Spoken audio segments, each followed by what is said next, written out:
काय चाललंय? किती वेळ तू परक्या माणसांशी बोलत उभी राहणार आहेस? नाही नाही, चल निघूयात ना आपण. चल चल. अरे देवा, अगं त्या दुकानात पर्सच राहिली बघ माझी. मी घेऊन आले. हा चल मी पण येते. नाही नको, तू कशाला येतेस? इथे तर आहे, मी पटकन घेऊन आले. रंजूताई, मी घेऊन येऊ का? नाही नाही, तू नको का बाई, तू कशाला? मी आणते माझी पर्स.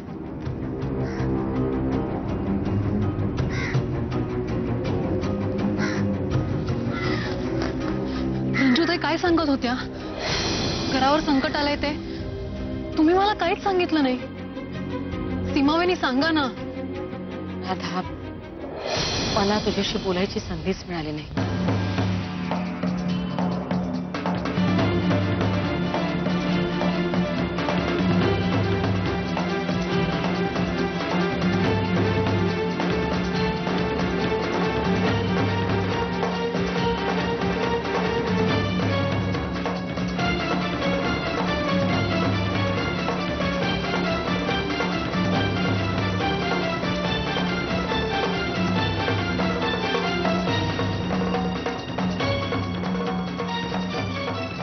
सीमावहिनी, मी माझं अमेरिकेला जाणं कॅन्सल करते.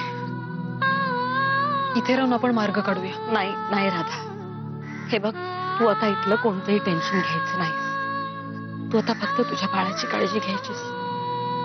सई मॅम तुझ्या सोबत असतील, त्यामुळे मी निर्धास्त असेल. आता आपण जे काही ठरवलं त्यात काहीही बदल करायचा नाहीये राधा. पण सीमावहिनी, सीमा मिळाली का पर्स?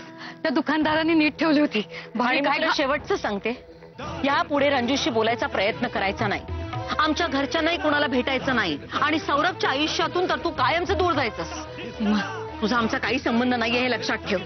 सीमा जाऊ दे ना, चल बरं. मी नाही बोलत आहे तिच्याशी, आणि तुला त्रास होतो ना तिच्याशी बोलून. चल बरं नीट.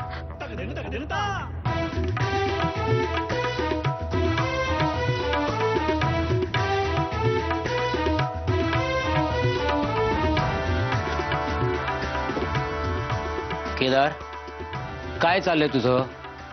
कसा वागतोयस तू? घरवळणं तुम्हाला माझं वागणं दिसलं, पण यश तर नाही दिसलं ना. आणि खरं म्हणजे मी दागिने घ्यायला आलोच नव्हतो. अरे पण तुझी बायको गार्गी ही रंजूला फोन करते आणि दागिन्यांची मागणी करते, आणि तू इथे येणार आहेस म्हणून सांगते. याचा अर्थ काय काढायचा समोरच्याने? हे बघा, ती काय बोलली वगैरे हे मला काही माहित नाही, पण तिला कुठल्या भाषेत कसं समजावायचं ते मी समजावून आलेलो आहे. पण या लोकांनी मला काही बोलू दिलं का? नाही. एकदा कानफाट्या नाव पडलं की पडलं. मी ही बुक्स न्यायला आलो होतो घरवळणं मेडिकलची सगळी, पण दादानी माझं काही ऐकूनच नाही घेतलं. केदार, तू दागिने मागायला आला नसेल तर तो सगळ्यांचा गैरसमज होता असंच म्हणावं लागेल. पण केदार, आता तुला तुझा मोठेपणा आणि कर्तृत्व सिद्ध करण्याची संधी होती. किमान या कुटुंबाचा तू खर्च तरी चालवू शकला असतास, पण ते तू केलं नाहीस आणि घर सोडून गेलास. आणि आता आलायस तर नाक वर करून मला उपदेशाचे डोस पाजत होते ना. आता भोगा त्याची फळं. घरवळणं मार्कंड दादानी सुद्धा मला कधी सपोर्ट नाही केला, कायम सौरभला फेवर केला. मग सौरभला निस्तरू दे ना सगळं. मला कोणी आपलं मानलंच नाही कधी. हा तुझा फक्त कांगाव आहे केदार. तुझ्या लग्नाच्या प्रकरणात सीमा तुझ्या मागे भक्कम उभी राहिली. नंतर तू गार्गीला एक्सेप्ट केलं म्हणून सीमानेही तिला एक्सेप्ट केलं. नंतर तू तुझ्यावर विश्वास ठेवून तिनं राधाला घराबाहेर काढलं, आणि तू म्हणतो तुला या घरात कोणी आपलं मानलं नाही म्हणून.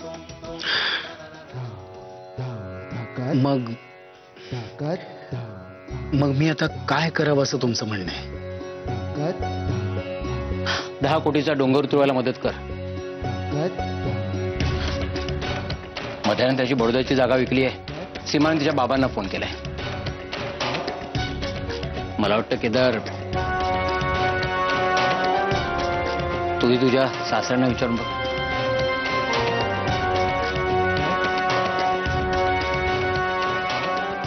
ठीक आहे, बघतो.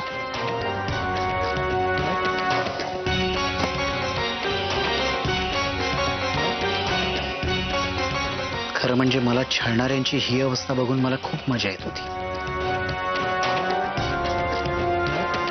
पण कदाचित मदत करून अजून जास्त मजा येईल. येतो मी.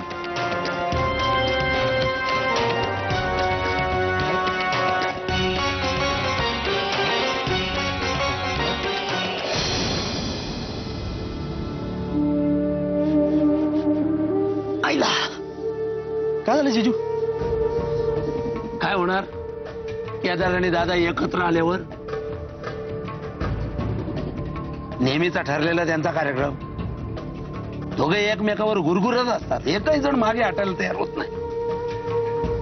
अरे पण पंजे लागतातच ना, वरकडे उठतातच. जाऊ द्या जिजू, आपल्याला दोघांचेही स्वभाव माहिती आहेत ना. सोडून द्यायचं. खरंच सांगतो, डोक्याला शॉर्ट नाही करून द्यायचं. अरे कसा नाही शॉर्ट होणार? आपण घरातली माणसं आहेत ना. सोडा. तुम्हाला एक गुड न्यूज देऊ?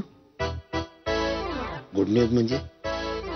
मला रेवती इनामदारच्या ऑफिस मध्ये नवीन जॉब मिळाला. काय बोलला परत बोल.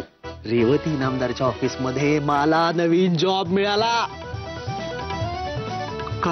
काय सांगतोस काय? येस. खरा? 8 दिवसात सगळं कन्फर्म होईल, पण जॉब मिळाला हे नक्की. अरे केवढी चांगली बातमी दिलाच माहिती आहे. अरे देवा देवा, पावलाच एकदाचा. सावऱ्या तुला नोकरी लागली. अरे मला लय आनंद झालाय बघ. सावऱ्या पण आता दंगा धोपा नाही करायचा. नीट नेटन नोकरी करायची नक्की. तिला काळा बिळा भासायचा, लपडा करायचा नाही परत. अरे आता आपल्याला प्रत्येक रुपया महत्वाचा आहे रे बाबा. तुला तर माहिती आहे आपण काय परिस्थितीतून जातोय. अरे मी सुद्धा 5 कोटीची लॉटरी काढली. म्हटलं लागले ना 5 कोटी येऊ देऊन टाकू. लागणार. दुसरा लागणार. आपण सगळं प्रामाणिकपणे करतोय ना, होय मग हे पण होणार. व्हायला पाहिजे. पर जिजू, मला जरा एक गोष्ट सांगा ना. बोल रे बोल, आता तू बोल.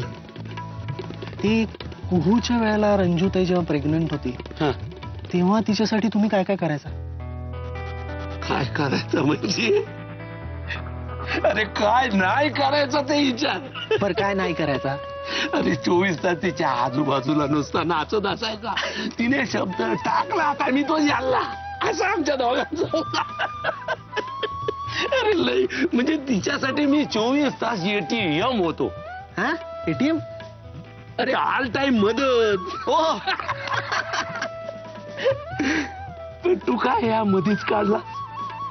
तुला काय करायचंय? तो माझा एक मित्र आहे ना, हा त्याचं लग्न झालं होतं मागच्या वर्षी. हा, तर त्याच्या बायकोने आजच गुड न्यूज दिली त्याला. हा, त्याला ऑब्विसली. आणि तो घाबरला. पहिली वेळ ना, कळे ना. तर त्याने मला फोन केला. होय काय? मी म्हणलं मला काय माहिती, हो.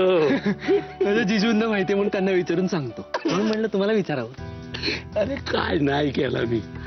तुला काय सांगू, माझी रंजी म्हणजे ना एवढी खुश होती. आणि मी म्हणजे तुला सांगतो आमचा जरा उशीरच झाला ना, त्यामुळे लयच खुश. मी तिने सांगितलं ती गोष्ट करू. तिने ड्रेस मागितला तिला साडी मागितली तिला दिली. तिने काय सांगायची खोटी काय मी केला. तिला तुला गंमत सांगतो, तिला ना फुलं आवडतात. कुठली कुठली? गुलाब हा नाही, मग मोगरा, मग चाफा वगैरे? जाई, चमेली काय नाही. तिला काय आवडते माहिती आहे? काय? झेंडूची केसरी फुला. ती पण टपोरी. तुमची बायको आहे ना. मी काय केला असेल सांग. दुसऱ्या दिवशी सकाळीच उठलो, सरळ दादरच्या मार्केटमध्ये गेलो आणि एक छोटा टेम्पो भरून केसरी झेंडूची फुलं घेऊन आलो आणि ओतली तिच्या अंगावर. ते मद्रासी चित्रपटामध्ये असते मग तसा सीन झाला. ते lungi dance lungi dance lungi dance lungi dance. अरे ती म्हणायला लागली हा काय केला तुम्ही, एवढी सगळी फुलं माझ्या अंगावर. आणि मग तिला घेऊन गेलो कुठे माहिती आहे, एका चायनीज कॉर्नर मध्ये. खरं म्हटलं तर मला पण आवडते थोडासा चायनीज. तुला पण आवडते नाही, आपण मागे एकदा गेलो. म्हणजे मग चायनीज खाल्ला तिने. हा. ऐकलं की नाही. आणि ती मग जी काय मला म्हणायला लागली, मला रोज चायनीज पाहिजे. अरे देवा म्हटलं, आता त्या चायनावरून आणायचं का काय, नेपाळवरून एक आणून घरी ठेवतो म्हटला. तो कोणतो कांच्या फांच्या म्हणतात तो. पण लय मजा रे, लय मजा. मग आमचा कुळचा सगळा स्वप्न.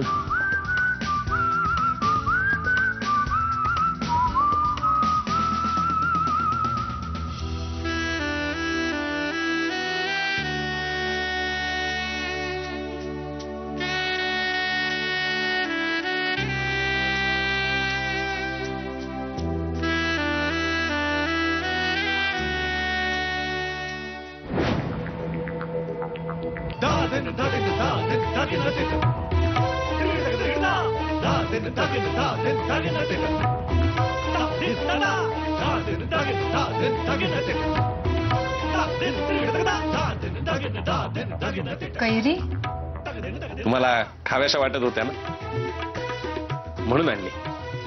घ्या ना.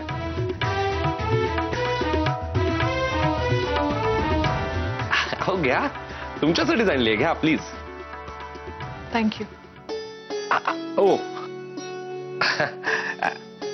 अजून एक, म्हणजे अजून खावीशी वाटली तर ही पण. थँक्स. खा ना. खावीशी वाटते ना, मग खा ना. नाही अहो नाही, खा.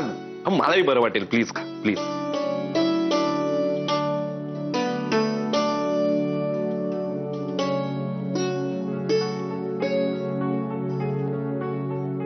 थँक्यू.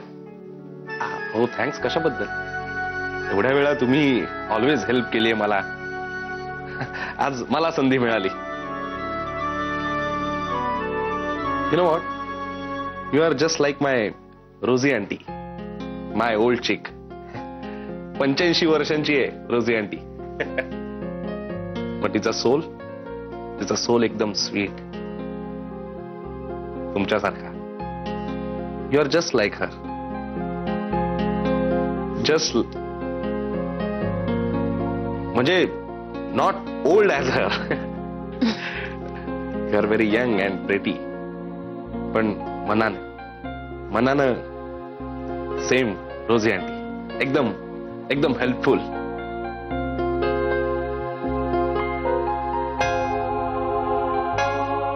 पण सॅड, व्हेरी सॅड. तुमच्या बाबतीत जे घडलंय ते एकदमच रॉंग.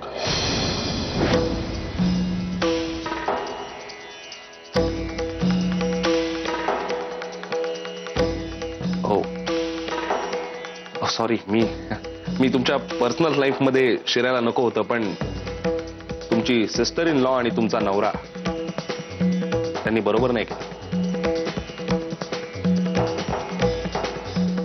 पर्टिक्युलरली तुमचा नवरा.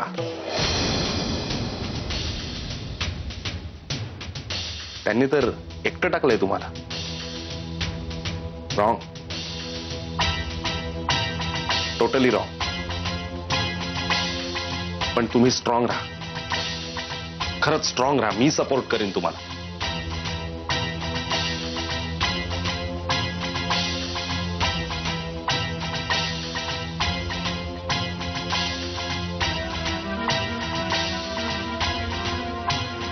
हो, तुम्हाला राग आला का?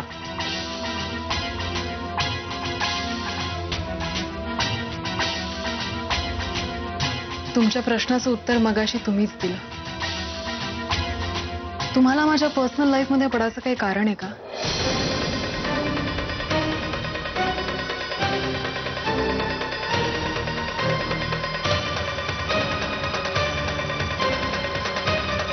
सॉरी, पण मला जे खरं वाटलं ते मी तुम्हाला सांगितलं. Think about it. God bless you. Be happy.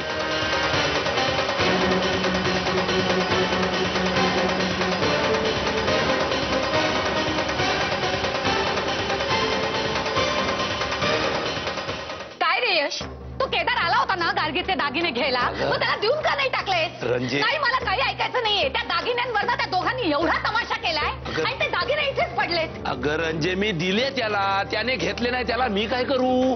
मी सांगत होतो त्याला घेऊन जा तुझे, पण त्याने घेतलेच नाही. आता त्याने परत मोहरा पालटला. काय करणार मी? म्हटलं मरू दे, मी हातच नाही लावले त्याला. त्या केदारचा ना काही भरोसा नाही. मला ना ते दागिने नकोच होते, पण त्या गार्गीने बळजबरीने घालायला लावले म्हणून मी ते घातले. आणि आता कांगावा करते. ते दागिने ना मी सीमाकडेच दिले ठेवायला. नकोच ते मला. माझं ना डोकं फिरलं यावरनं. यश, रंजू, मला वाटतं आता तुम्ही हा विषय संपवाल. रंजू, तू आता ते सीमाकडे दिले असते दागिने, मग झालं तर ती बघेल काय करायचं ते. हा, तिचंही हल्ली काही खरं नाहीये. हा, काय झालं? आम्हाला आज मार्केटमधून येताना राधा भेटली होती. राधा? अगं मग तिला घरी आणायचंच ना. हा. बरं, कशी आहे ती? बरी आहे. तिलाही वाटतच असणार ना घरी यावं म्हणून. या सीमाचं ना काहीतरीच. ज्या केदार गार्गीसाठी तिने राधाला घराबाहेर काढलं त्यांनी दाखवलेत ना रंग, आणि खापर मात्र राधावर फुटलंय. हा, खरा तिचा काहीच दोष नाही बिचारीचा. पण खरं सांगू, राधा घरी आली असते ना तर खूप बरं झालं असतं. हो ना. म्हणजे मी मरावं असं वाटतंय का तुम्हाला?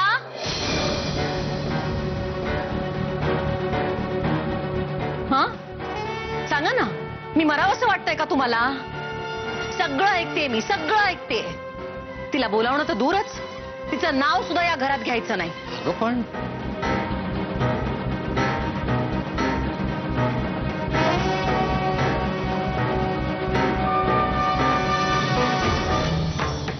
चला जेवायला चला.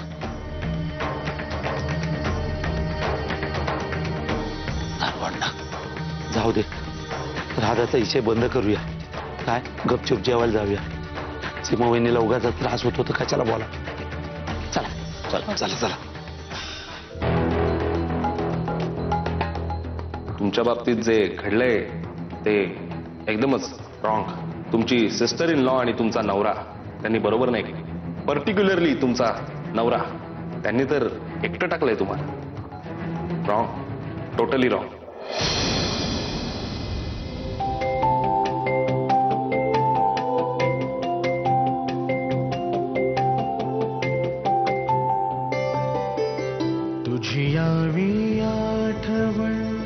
विक्टरला काय माहित की तुझ्या आणि माझ्यात दुरावा नाहीये ते. पण जगाच्या दृष्टीने वेगळेच राहतो आपण. त्यामुळे लोक वेगवेगळा अर्थ काढून बोलत असतात. नो, त्यामुळे डिस्टर्ब होण्यात काही अर्थ नाही. आपल्याला ठाऊक आहे ना आपण जवळ आहोत ते. That's it. Love you so much. Love you so much. I love you Radha. तू आणि आपलं बाळ. आपलं बाळ ना खूप मस्तीखोर असेल माझ्यासारखा, आणि तुझ्यासारखं ढ. बाळ आणि मी मिळून ना तुला खूप सतावणार आहोत, खूप हसवणार आहोत. बघ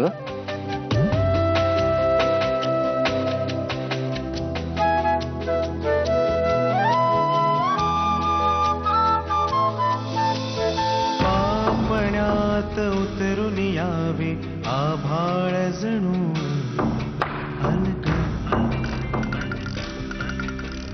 पापण्यात उतरून यावे आभाळ जणू अलगद. आषाढ घनाची मनात, आषाढ घनाची मनात झरे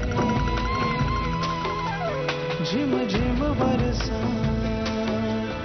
आषाढ घनाची मनात झरे झिम झिम बरसा. तुझी यावी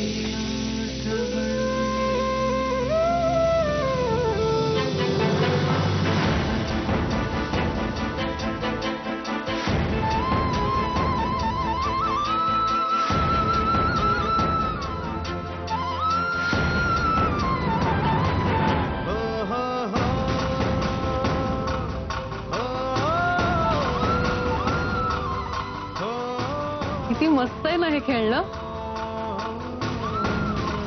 वेगळंच आहे आणि ह्याच्याकडे बघून कळतंय की हे तुझंच असणार.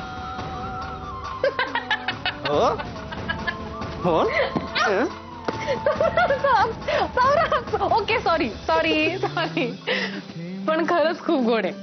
तुझ्या प्रीती मग ही खेळणी आहेत ना, केदार एवढा होता आणि मी एवढा होतो तेव्हाची. हो, आईने ठेवली होती, नंतर सीमावाहिनीने जपून ठेवली. माझी काय माहितीये, आम्ही मोठे झाल्यावर आम्हाला मुलं होणार त्यांच्यासाठी. बायकाच अशा आठवणी जपून ठेवू शकतात. हो, पण सांगू, मला जाम आवडली ही आयडिया. म्हणजे आम्ही मोठे झाल्यावर आम्हाला होणारच ना मुलं. त्या केदारची 2-3, मला एक 10-12. 10-12 सौरभ बरा आहेस तू काही. अरे म्हणजे काय, 10-12 तर पाहिजेत ना यार. सौरभ 10-12 काय काय काय काय बोलतोस? 10-12 काय काय बोल.